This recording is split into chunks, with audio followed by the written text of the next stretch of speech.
Hey everyone, and welcome back to my YouTube channel.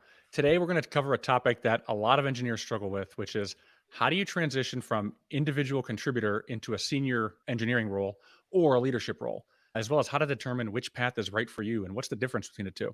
To help us navigate this, I have special guest and LinkedIn influencer Varun Negandhi with me, and he's going to share his best strategies and insights with us on this because this is how he helps people.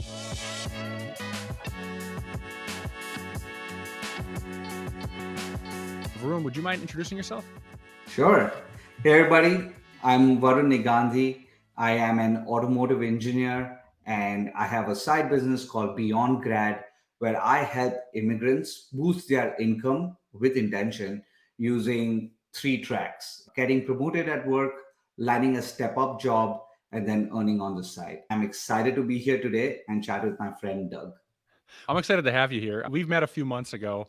And before we get into the tactical strategies and how people can use your insights to their advantage to increase their income, I first got to acknowledge you're a rising star on LinkedIn. When we first met a few months ago, I think you had maybe 5 or 6,000 followers. Now you got 30,000. You've probably gained another thousand since this introduction started.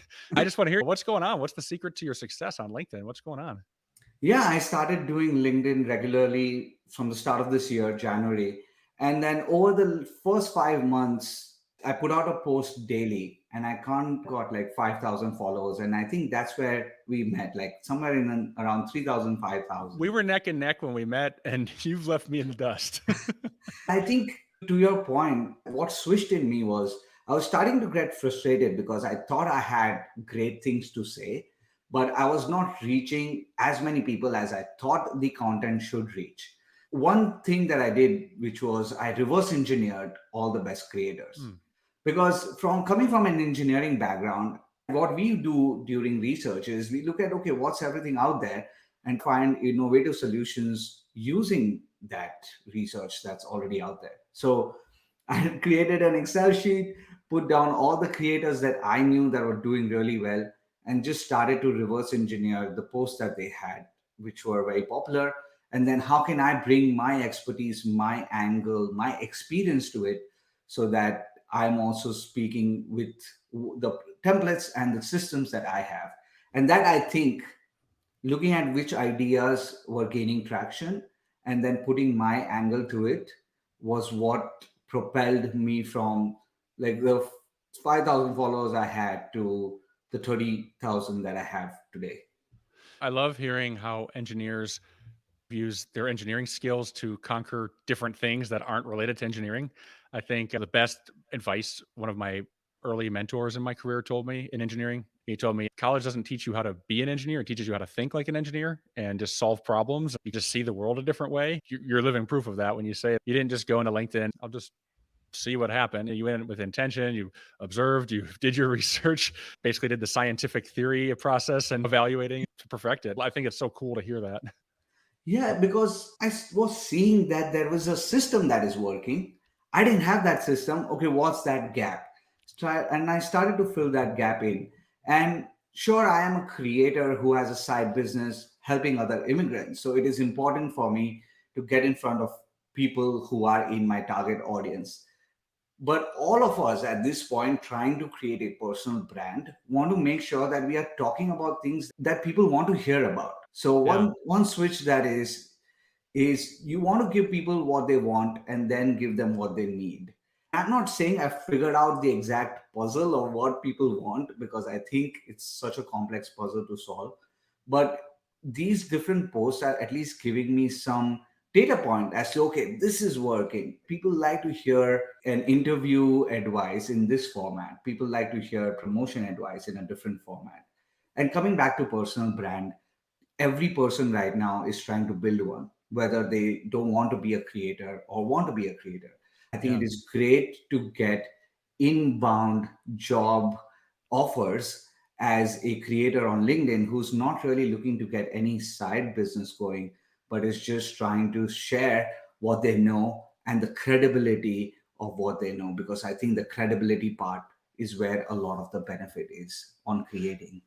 It's funny. I want to talk about LinkedIn for a few more minutes before we get into the strategies for career path and boosting your income. I just had another interview with a career coach for engineers, and he specializes in how do you write your resume in a way to climb a level.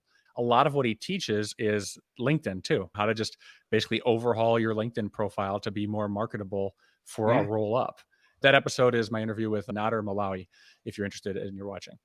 I'll put a link to that episode in the description, but make sure you stay here because we're going to cover some really good stuff before you jump onto that one. Varun, I want to ask you, how do you think LinkedIn can be used as a tool for engineers to boost their income, whether it's climbing roles or finding just more lucrative opportunities? What do you see there?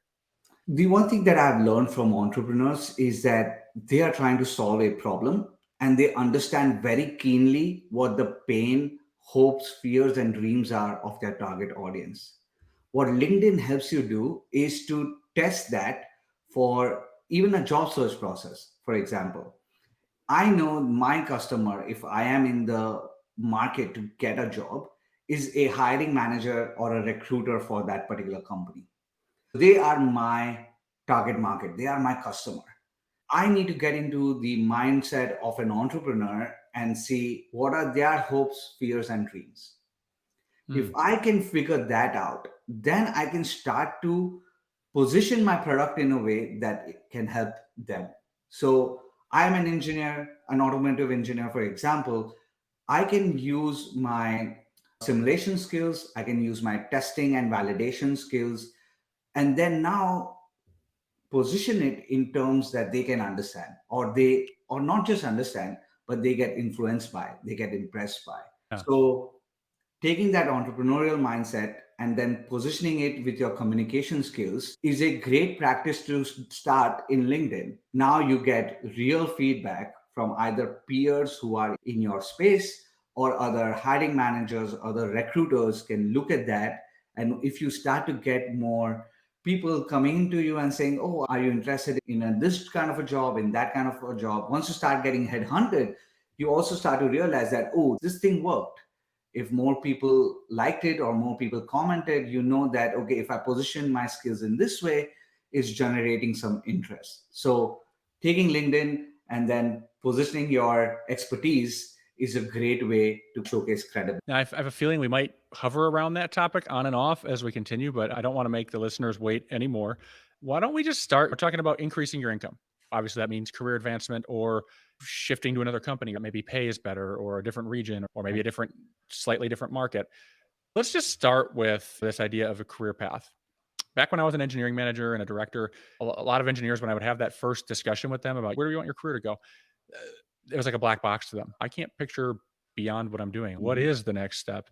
A lot of people just assume it's leadership. It has to be leadership. It's either engineer or manager.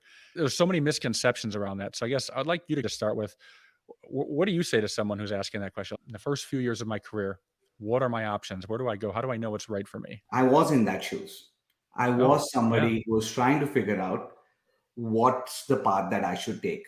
So I'm an engineer for a small company, but I was contracted to a Fortune 500 company.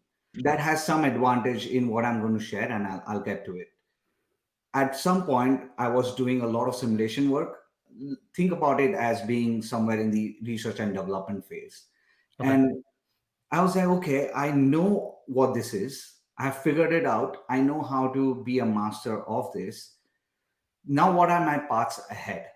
Four answers came to mind. One, I could either go the technical leadership route, so be an IC, be an individual contributor, but be a tech lead or be the one who is leading the project, technical specialist role. The other was people management or middle management. The third one was doing program management. So you're not a technical lead, you're just managing the program. And then the fourth one was entrepreneurship. My intention with figuring out what to do here was I took people out from each of these paths Hmm. to do something called mentor talks to try and understand what they did in their career to get to the path that they were on. What sacrifices did they have to make? What was their lifestyle like? How would they do things differently? For example, I took my manager out. who was, let's say, on the step of getting into leadership, like senior leadership. I Okay. took the CTO of the Fortune 500 company out for lunch. Then for the technical specialist, I took all the tech leads that I had access to. For the program managers, I reached out to people who were doing program management at that Fortune 500 company, took them out for lunch. Then for entrepreneurship, I was working for a small company who was led by an entrepreneur. So I took them out for lunch. So I must have done like 10 lunches where I paid, I took them out for lunch and just asked them questions about their career. My intention was not to talk about myself. My intention was not to ask even questions that would help me. My intention was to ask them questions about how they had made decisions, Hmm. because decisions are what we are going to make going forward over and over again. So Yeah. I wanted to know that part. That gave me complete landscape of the pros and cons of each path. Those are the typical four paths that everybody has, every individual contributor has. And then for me, the draw was the entrepreneurship aspect. That led me to actually, after a few years of continuing in that Fortune 500 company as a contractor, going back to my small company and take a partnership and a leadership role in that company. Wow. So I have so many questions from that. It sounds like you've talked with tens of people, if not more, and people give complex answers. They don't give data points. So just how did you track that? How did you quantify it? How did you find the trend? Frankly, I was not very analytical about that process. I was Hmm. very anecdotal. I just took in all their insights and tried to kind of form opinions. Hmm. Every time I thought that they said something very significant, I would write a blog post about it. So I have a couple Hmm. blog posts of people who shared their strategies to me, and I just put them on a blog post because I thought they were great. Also made me realize so much expertise around us, so much Yes. technical know-how, and so much just brain power that is Hmm. around us, where we can just tap that. We don't need to invent the wheels, so to speak. We just can use what they have learned and then make decisions that we think are right. I want to share an insight here that's a little unrelated, but I think I know why you were able to absorb all this. Part of what I do, a slight small branch of what I do is with memory training. I think there's a lot of overlaps there with leadership Mhm. and soft skills. And by you absorbing someone's wisdom and then writing it down and translating it into your own story, basically it went in to your brain and then it got absorbed before it left. You probably really not just understood what they were saying, but it stuck with you. I'm guessing you just almost like the Matrix, your brain got implanted with all these people's wisdom in a sense, and you kept it. Yeah, and I think a lot of it also comes from front loading the work. Hmm. Before going into the meeting, I was spending a lot of time just creating questions, either by Hmm. going through their LinkedIn page or by knowing them personally and just writing down the questions, seeing if I can answer the questions by myself. Because if I can, or if a simple Google search can tell me, then I just reject that question and move on to the great questions that I've thought, like four to five.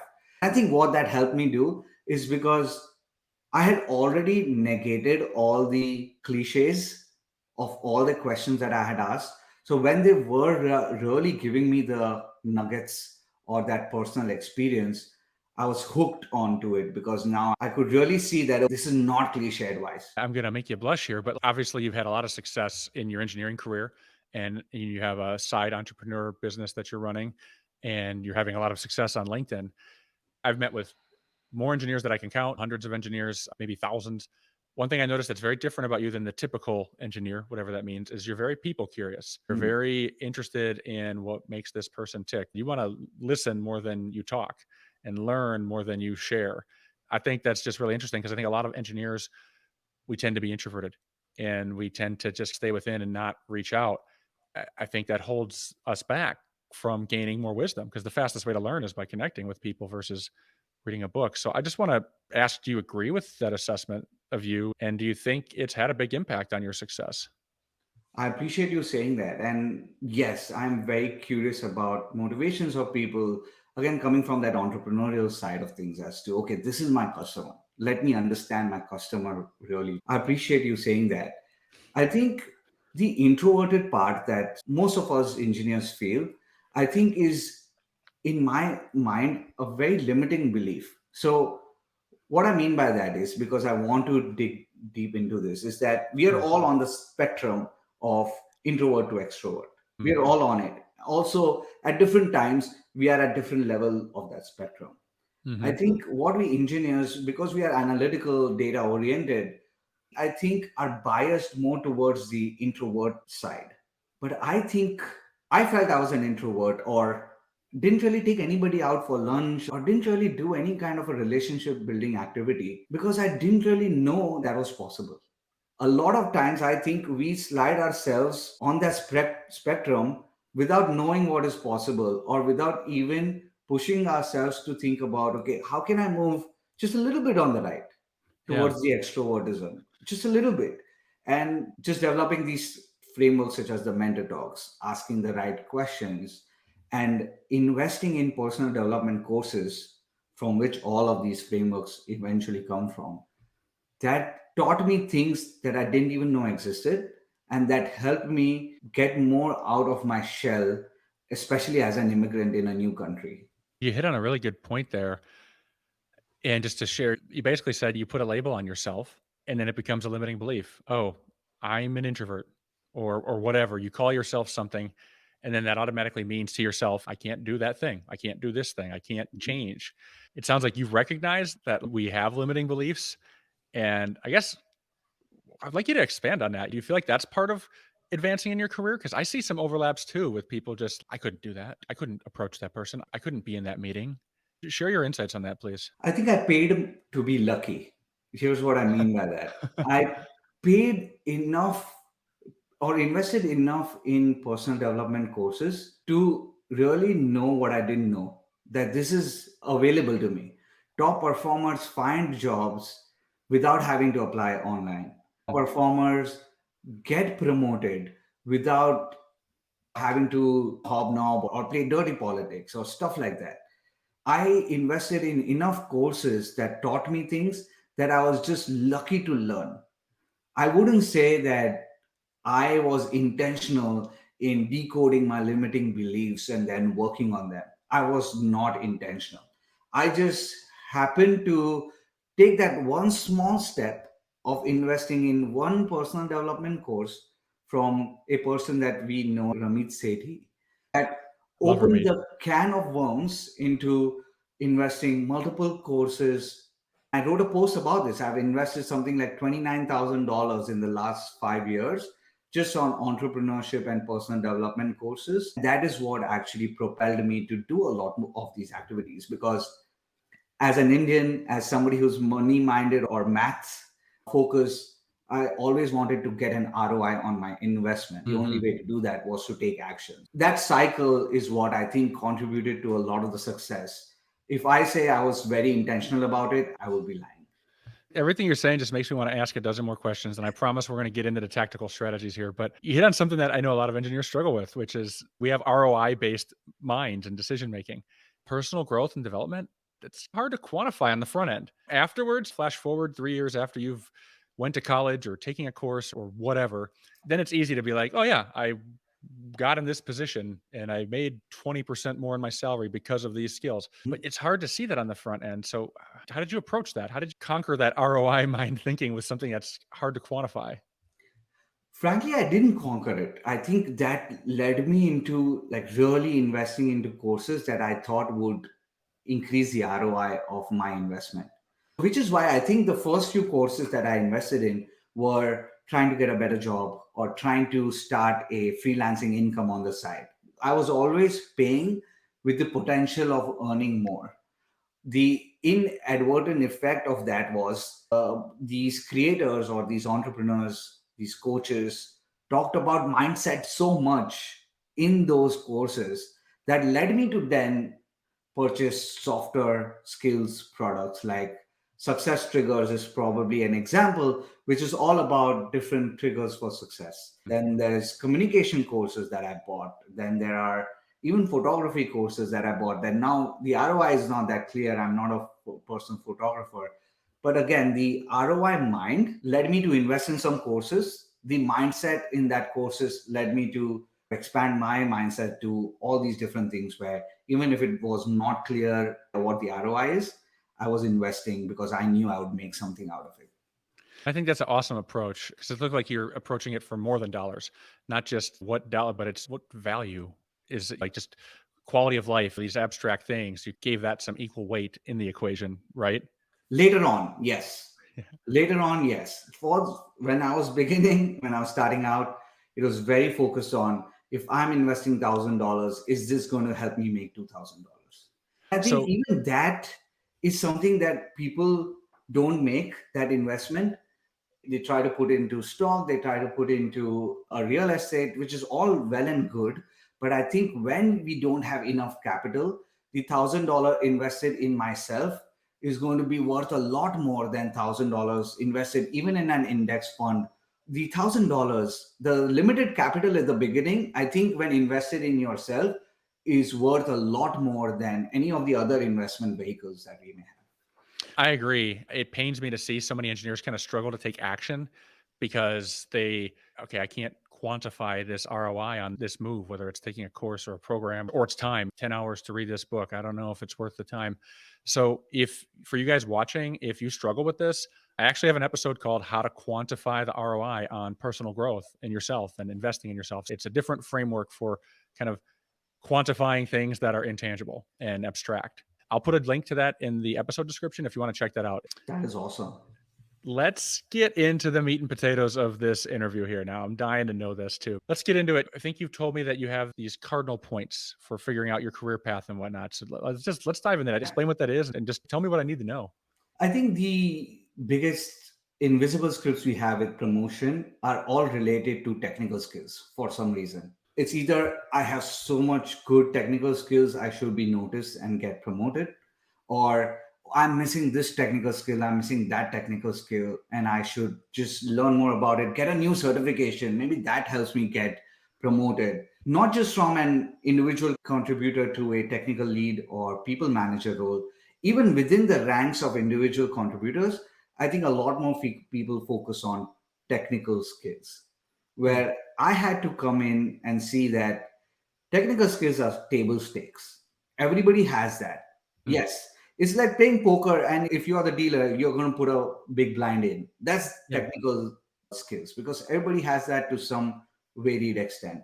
But I think the top performers, once you start noticing who are the people that are getting promoted, they do things that are different, which Hmm. is then bringing us to the cardinal points of promotion. I think when you want to get promoted, just there is north, east, south, west directions. These are the cardinal points of directions. There are four areas that we need to grow in as an individual contributor to get promoted to a leader or a people manager. And these four cardinal points for promotion are people skills, communication skills, mindset skills, and entrepreneurial skills. Hmm. I didn't say technical because Yeah. technical you've already taken care of. I think these four areas are the areas that you need to grow in now because these soft skills, to take your point, have now become hard skills for Yeah. promotion. One thing I noticed, the technical skills are, they're not complex, they're complicated. And what I mean is you can learn it. There's a if this, then that. There's a logical order to technical skills. But the four cardinal points you just talked about, they're complex in that it's how do you measure soft skills? How do you say this person has enough Mhm, soft skills? This is mhm. complete. We hear these vague terms like you need good soft skills, you need to be a good communicator, you need to have a confidence and mindset. But how much is enough confidence? I think Yeah, that's very interesting that it's all these things that are complex. What do you think about that? they are complex, which is why we need systems to learn them and Yeah. then indicators to track them. So let's take an example. Mentor Talks is a principle that I teach for anybody who wants to improve their people skills. Hmm. Mentor Talk is taking somebody out for lunch and asking them about how they made decisions in their life. That's a framework. Now you know that you need to take somebody out for lunch, ask them about themselves. In turn, your relationships get stronger because now you know more about how they made decisions. So that's a framework to turn an esoteric thing into something that is doable and repeatable. Within that, another concept is leading indicators versus lagging indicators. What I mean by that is, in any measurable goal that you set, I want to be a better communicator by the end of this year. Hmm. That's a lagging indicator. You are only able to do that with some leading indicators. Like every time I write an email about 100 words, I'm going to add a bullet summary. Every Yes. time I'm going to create a presentation where an executive is going to see the presentation, I'm adding an executive summary, like giving away the story right in the first slide so that the executive doesn't need to go through the entire presentation. So those are micro actions or leading indicators. It's trackable. Now every time I'm writing an email over 100 words, or just subjectively this is a long email, I'm going to add a bottom line upfront bullet list.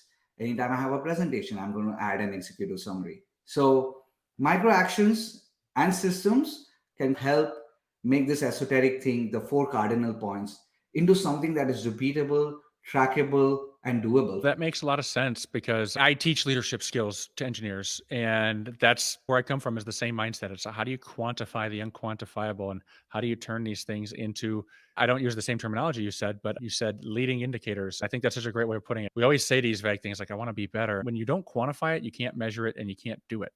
Mm. I think that's brilliant. Why don't we talk about each cardinal point for a little bit? Why don't we start with entrepreneurial because that's probably the biggest black box to our audience. What is that and what are leading and lagging indicators for it? I'll share at least two tactics or two systems within each so that it's tactical and it's meaty rather than me talking about like theories or strategies. So, for example, if we want to talk about ownership, then what does ownership mean essentially? When you have to start thinking of yourself as an entrepreneur and yourself as a product. Now you are Hmm. the product. What does the customer want? What is the goal that the company is looking for? So you do this five why analysis as to what is your team doing. Let's say your team is trying to create a component that is improving the efficiency of a automobile. Why are they creating a component? They are trying to sell more of that component. Why are they trying to sell more of that component? Because they are trying to be more beneficial for their partners. Who are their partners? Their partners are other automotive OEMs. They are trying to buy this component from you. Okay, why are they doing that? They are doing that because they want to sell more efficient cars. Once you become an entrepreneur and start to look at things as to why the company does what they do, now you are able to start being more of an owner of your role, because now you're not just doing the work, you're seeing the impact of your work in sales for your company, and even going forward what that means to your customers of your company. So now every time I do a project, if I am improving the fuel efficiency by 1%, let's say, I am saying that means $50 per car to an automotive OEM, because now I have a clear viewpoint of what that means. And that helps me with ownership, because now every time I start a new project or every time I have an idea, I can come in and say, hey, here's something that we should do. And the reason why we should do this is because it impacts the company's objectives in so X many ways. So you start to become more owner of your role rather than an employee who's just doing what they're told. Yeah, passive bystander following instructions and cooperating. That's the difference, right? Yes.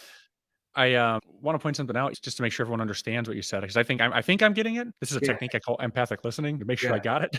You're saying ask why 5 times and Yeah. just dig deeper. So that's pretty simple for people listening right now. Just keep asking why. I think that's so powerful because the way I look at it, our engineering brains, we don't like just facts. We're comfortable with facts and rules, but at the Mhm. same time, it's like we really want to understand how something works, Mhm. why it's relevant, why it matters. Notice when you're at work and you don't like doing something a certain way, and it's because you don't understand why you're doing it. What's the relevance? So I Mhm. think that's so important. That's such a great technique that should really resonate with engineers. Just really wanting to understand the why behind Mhm. something. The other, I would say, entrepreneurship aspect of that, another strategy is entrepreneurs always have to make decisions. You have to Mm. make decisions without knowing what's coming in the future. So, one thing that we can do to start being more autonomous in the way that we work, which is a key quality of an entrepreneur, is being better at direction setting. For example, if there is an easy choice to make, that is not going to delay things by more than a day, then make the decision without having to ask your manager. Yeah. So if it's a small decision, make it. It's okay to be wrong. You might be delayed by a day. You can cover up your work over the weekend if you make that mistake. Now, if it is a bigger thing that might cause a big delay or might, if wrong, can create a big problem, there are two approaches we can take. Here's A, this is what we can do. Here's B, this is what we can do. I think we should do B because of XYZ hypothesis. So now again, you're starting to set direction for yourself and for your company. You are saying these are the two approaches. You recommend X because of whatever your hypothesis is.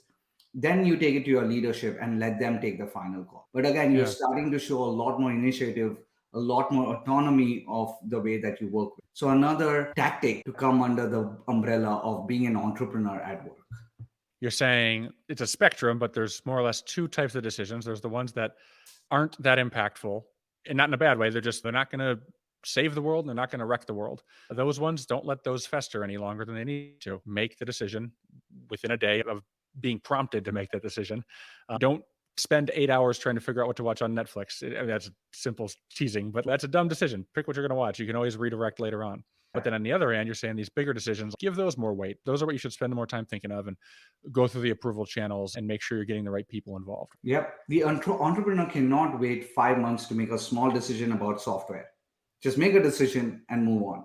Whereas if you're going to make a decision about a product feature, then you want to spend more time getting your customer to say, okay, they value this, or you should do this versus the other. And at our workplace, our customer is our leadership team. What's a good cardinal point to move on to from here? I would say mindset is something that we've talked about a lot, and I can share a couple strategy with mindset as well. What would be an example of how to quantify that, or how do I know what mindset is? Yeah, so one interesting thing that came up during my research for this product is I researched, or I went to all the different managers that I knew and asked them what separates out a normal performer versus a top performer, somebody that you promote. And interestingly, a lot of people talked about attitude and mood. If somebody shows up with a consistent mood, a same mood going into it, then I'm more trusting of that person. I'm Yeah. able to give them more of the bigger projects, or I'm able to give them more of the more responsible projects.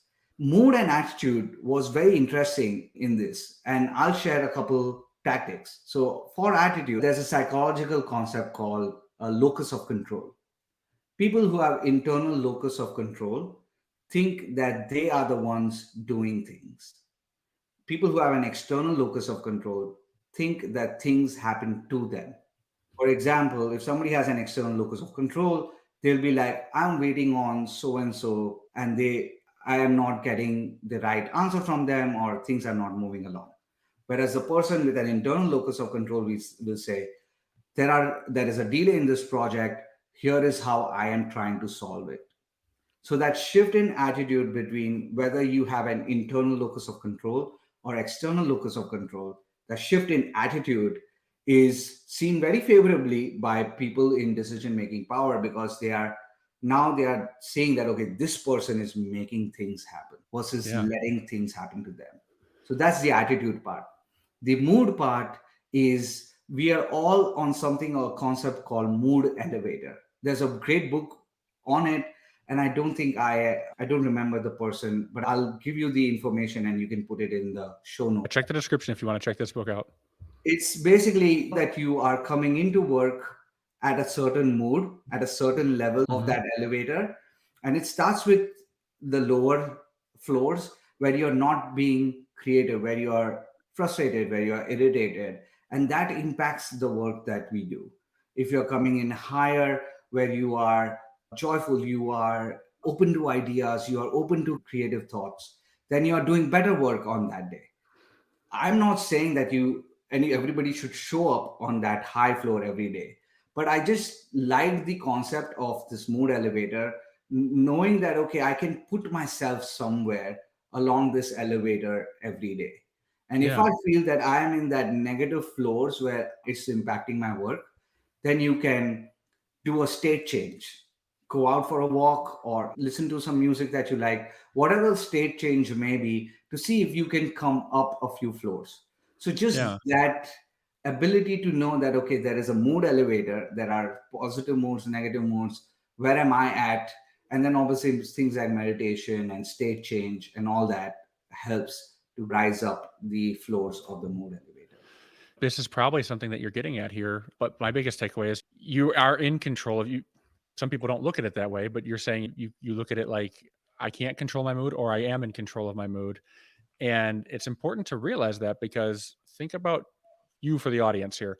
Do you like being around someone who's in a bad mood? When someone who's always complaining, someone who's always, this is terrible, I can't do this is a problem. Whether they're right or not, I'm not even getting at that, but you don't like being around that person. It just feels negative. It makes you feel a tension when you're around them. And with career advancement, if you're the type of person that's always complaining about how other people are the cause of your problem or how you're waiting or you can't fix this or you can't solve this, wrong or indifferent, people aren't going to want to work with you. They're not going to want to elevate you. So that should be a good incentive to listen to what Varun's saying here about taking control of that and not having a passive attitude. Do you agree with this?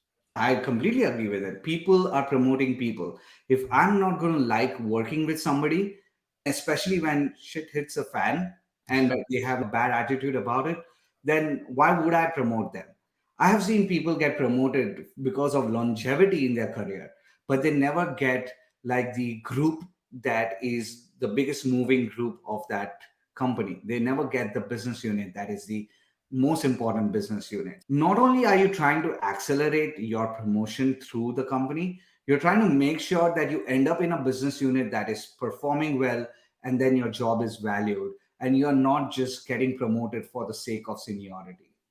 I've seen this all the time too. That I guess would be like the Peter principle too, in a sense. If you're Yes. not developing in these areas and you're not having this self awareness, then you're not really growing. And honestly, just going to say it like it is, you probably don't deserve to get the better opportunities. I'm getting sold on these cardinal points. I never was aware of these things before, but I see what you're saying. You are a product and Yes. you need to improve the product. You Yeah. need to enhance it. And you also need to take market feedback Yes. outside people. And okay, this is what people are saying about me. And maybe I don't agree with it, but at the same time, I'm trying to market myself, so I need to keep that in mind, right? Absolutely. Feedback is one module or one video of the entire mindset course. Feedback is kind of help us uncover blind spots, and nobody's very proactive with feedback. So how you can get there?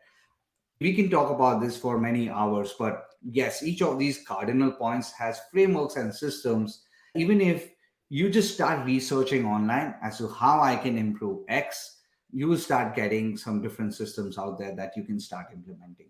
I want to keep us moving here just so we can get everything for these viewers here. What are the remaining cardinal points?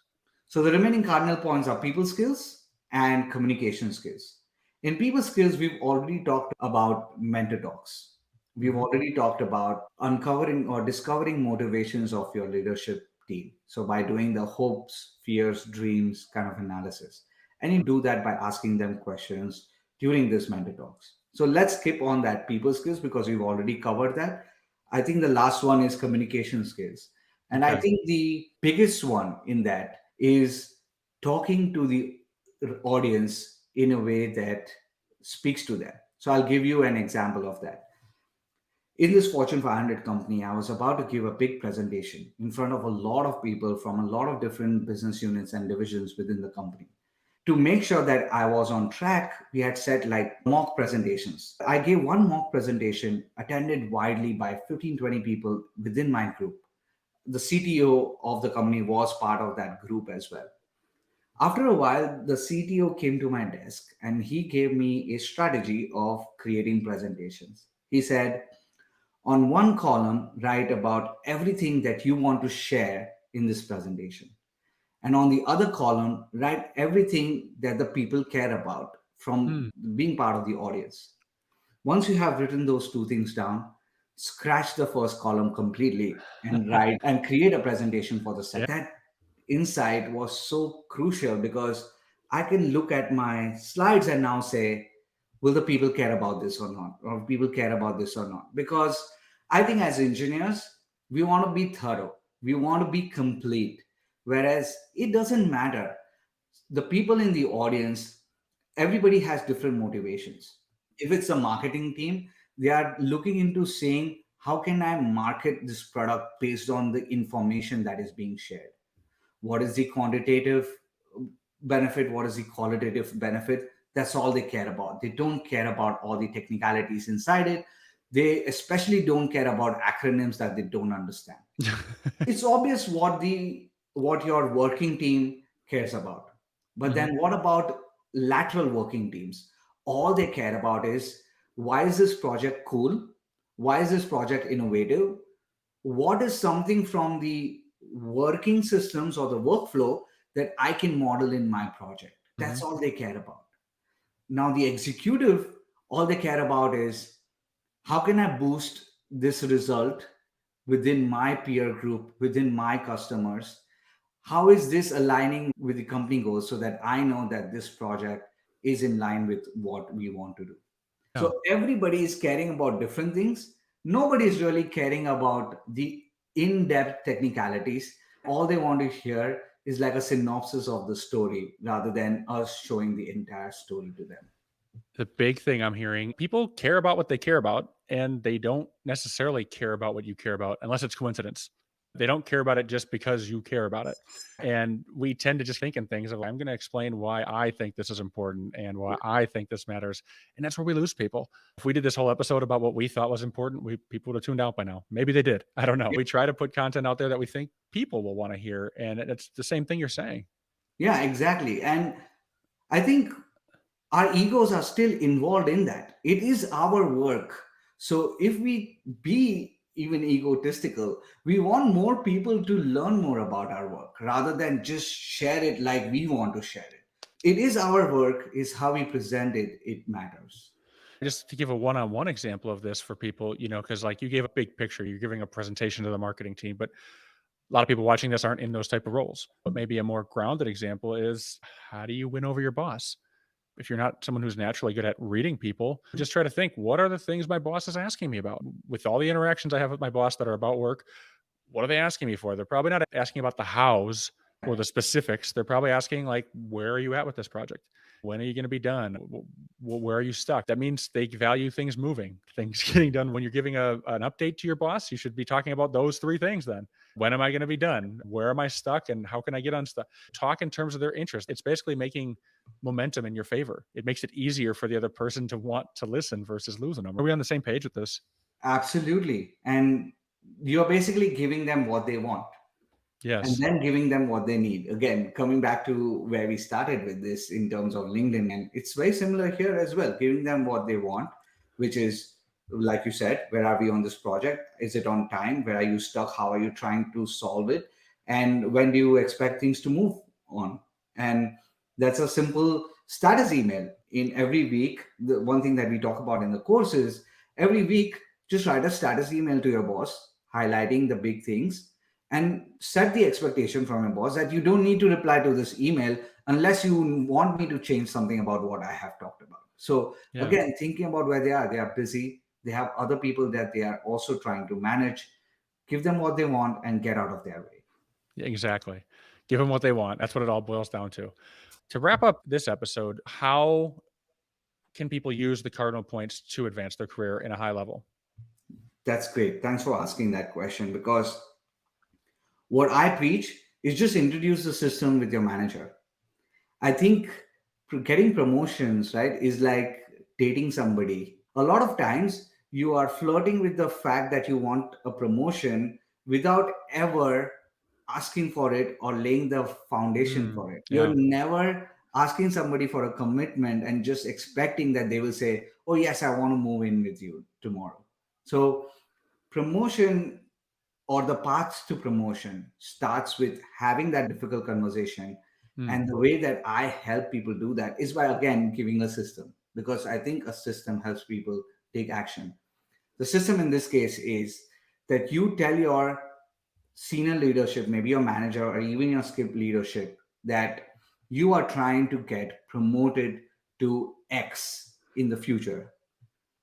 And to do that, you know that you need to grow in these four different cardinal points. You need to grow in your people skills, communication skills, mindset, and entrepreneurial skills. You share that. Again, they will know that, okay, now you're starting to work on these things and not just be in your technical realm. You ask them flat out that, can you rate me on a scale of 5 in these 4 different areas?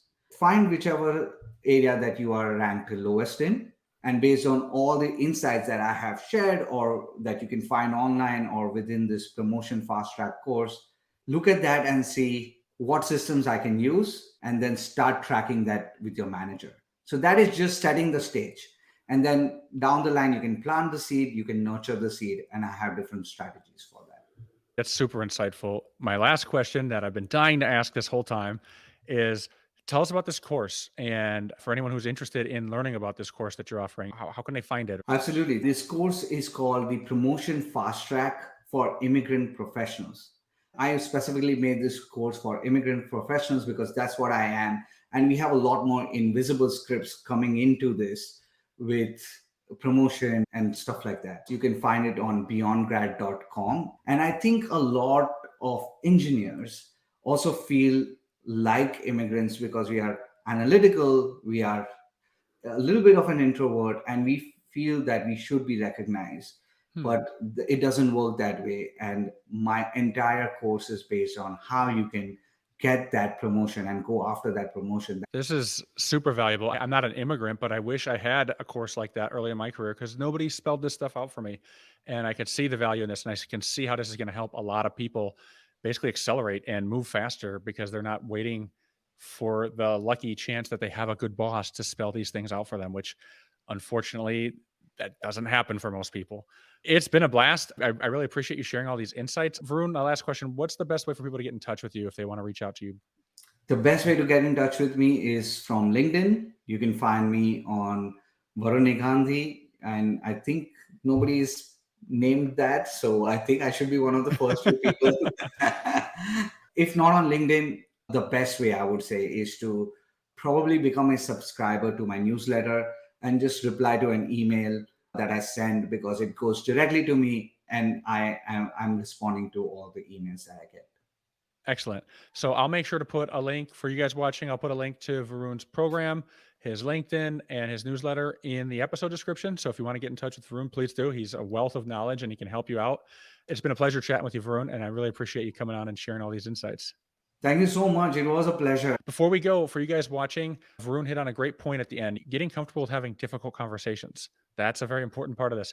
So if that's something you struggle with, you'll want to check out my episode on this. I'll drop a link to it right now as this ends. All right. Thanks for watching.